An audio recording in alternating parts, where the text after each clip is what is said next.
Hello and welcome to Talking Game, and it's for our first competitive game of the season. West Ham United travel to Slovenia to take on Domžale. I'm Gio from hammerschat.com. I've got Gonzo and Tom with me. And before we get into it, I'm just going to let you know about our boat for Juventus, because I always forget at the end. Hammerschat have got boats on the canal right next to the Olympic Stadium. You will not get a bar closer before a Juventus game. If you want to hear any more about it, come on to hammerschat.com or check out our YouTube channel. We have a couple of videos on there to do with it. We're taking bookings for the drinks before the Juventus game. Now, let's get stuck into this one. Gonzo, you won't know anything about them. I've done as much as I can. I haven't done as much as I can. I've had a glimpse over them. Their season's underway. This is actually, they've already had 6 competitive games. They've had 4 in the Europa League already and 2 in the league.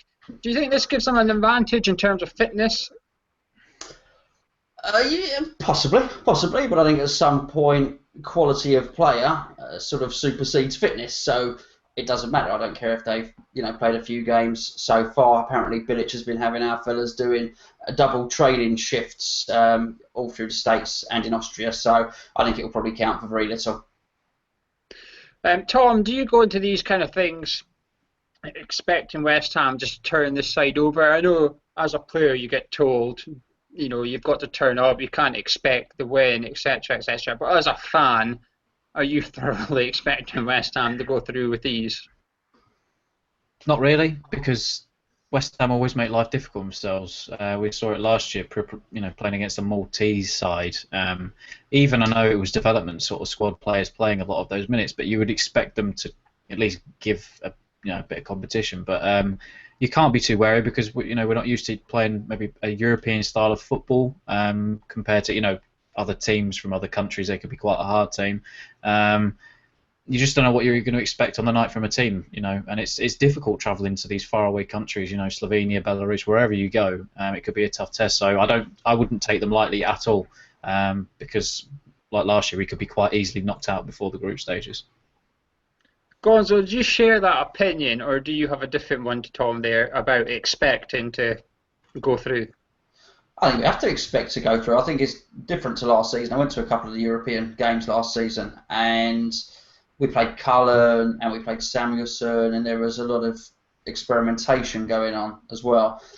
I don't think that's going to be the case this time. I think the lower level of player, if you like, they're of a far higher standard than they were last season. So whilst I would not expect Payet and Ogbonna to play, certainly people like Obiang, Gurkantora are going to provide. Faguli has, of course, looked excellent in pre-season. Whilst it might not be our starting 11 that faces Chelsea, I think we're going to play a pretty strong team, and just in terms of net worth, our team is going to be of a much higher value than theirs and far more talented. So we've got to win, and we've got to go in with expectation.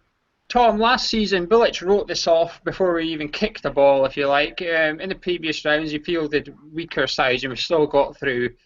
I was actually really disappointed. Funny enough, that's when we launched our channel, our YouTube channel, Gonzo, literally a year ago when we were doing the earlier rounds of Europa League, and you were saying you didn't want to go through. I went Europa League. Do we need to be taking it seriously this season, Tom? Yes, without a doubt. If we wanted to push for these higher caliber players, that we've been rebuffed by in the transfer market this summer, clearly wanting Champions League football, a route in for that is winning the Europa League or, doing well in Europe, showing that we're a club to stay. We're not just a one-off team.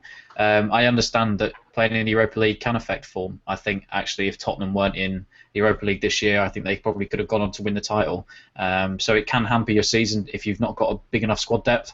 And we don't have a great squad depth, but it's sort of we've upgraded on positions from last year. So I think we have to go into this, full of 100% confidence and ready for a fight. Because I think for our club to move forward, I think we have to make the group stages and beyond this time. Gonzo, we disagreed last year. You said, no, let's sack off Europa League. I said, no, we're throwing away an opportunity to grow the club and put us up on a level where we could attract better players. You changed your opinion this year round? Yeah, maybe slightly, but I've also got to imagine that we're going to have a tougher season this year. To try and match our form last season is going to be quite hard. And I think we're starting off in a latter round, so if we get through to the group stages, that's going to put a hell of a lot of pressure onto our league campaign. So they're playing on the Thursday night. I'd like to stay in it, and I do think the squad is a lot deeper than last season, but it's deep in certain areas. So we're deep in centre back. We've got good central midfielders. We've got lots of wingers, full back, and strikers. We need to sort that out if we're going to embark on a European adventure. Well, Gonzo, that's my last question before we move on to the lineup.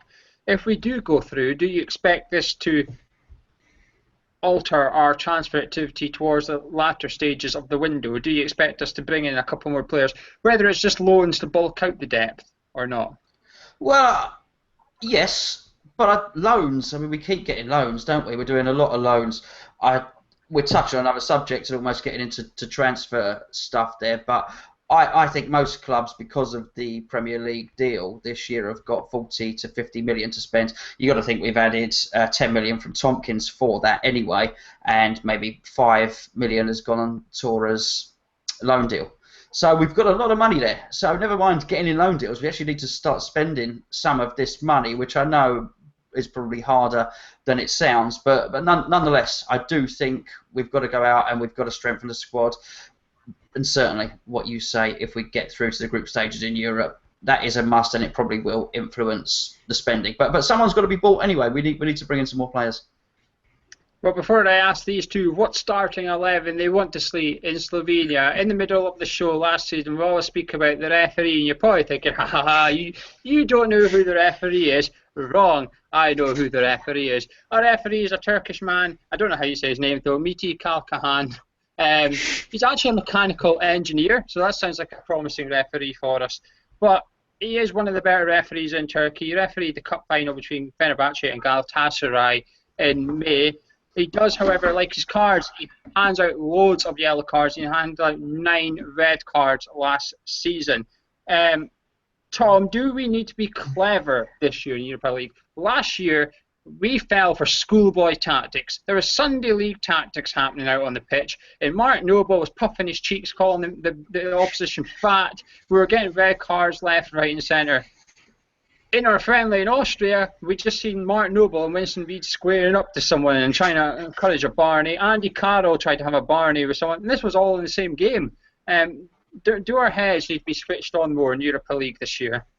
Yes, we do need to be switched on. I mean, rightly so. I think if anybody, though, if that was my teammate, had the challenge on Cresswell, I would have gone in like that. Anybody would have done, because it was a disgusting challenge. But as far as schoolboy tactics, yeah, we need to be smarter. And the refs, they ref games differently abroad.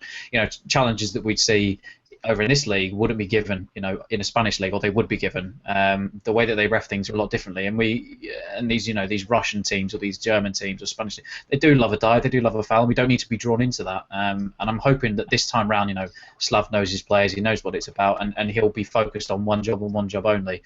And I hope that we don't get drawn into it, but something tells me that it could quite easily happen. You know, I know, like you said, Mark Noble likes a good Barney now and again, but I hope the Slav has everybody regimented this time and focused on the task ahead. Well, we played our final friendly in Austria, and on the screen right now, you should see our starting 11. Gonzo, is this the starting 11 you're expecting, apart from Aaron Cresswell, obviously, who's got that injury? Are you expecting something similar to this? Is there any changes you would make? Yeah. Adrian comes in. Nordveit would not be a centre back. I'd hope Collins would come in. I say Ogbonna would probably not. I'd prefer to see Ogbonna there, but if not, Collins comes in. Cresswell, what are we going to do? It's going to have to be a youngster in there, I guess, because we have serious problems here. We have one senior fullback of any kind. We have one left back. We should really have 2 senior left backs and 2 senior right backs. We have 1 left back. That's it. I don't know why the fullback situation is, by all intents and purposes, being ignored or brushed under the carpet. But that's a problem. So anyway, I'll play a youngster there. I guess the midfield looks pretty good, and if I could find a way to get Valencia out of the team, I'd probably do that as well. But yeah, that's it's going to be something like that, I'd imagine. Tom, I'm putting the pressure on you here. What are you doing with that left back spot of your Bilic? We can only assume he was intending on playing this team on Thursday night. And what are you doing with Creswell's position? Well, this is the irritating thing. I think they had to look at getting another left back cover. I know we've been linked with Rico Henry, but we've allowed I think it's Stephen Hendry go out on loan to Blackburn. And really, there should have been a player thought of to bring in that thing, because I think Page, the youngster, didn't look great, although it's pre-season. But can he step up to the plate, especially the first few games of the season against the likes of Chelsea, Man City, if Cresswell's injured? So for left-back situation, we're probably going to have to play Page there. And I guess that team looks good, but I'd be tempted, as far as the rest of the team goes, probably to keep it as is, bar Valencia. I'd like to actually see Ashley Fletcher get a run out, because I think he's deserved everything in the last couple of games to start. He scored a couple of goals and he looks lively. And Valencia can't touch the ball for monkeys, and he's horrible. He really is. And we spend so much time on this show complaining about Valencia, so I'm not going to do it. But I think give it to Martinez or Fletcher to have a run about, because he's done nothing wrong from the minutes that we've seen him in this pre-season. I think we'll see Sam Byram left back. I think Bilic will play Byram there. He's played there in Austria. I actually thought he did okay at left back. I'm not saying it's a solution, but it's just a kind of a makeshift to get through the Europa League stages while the club sort something out with the fullback position.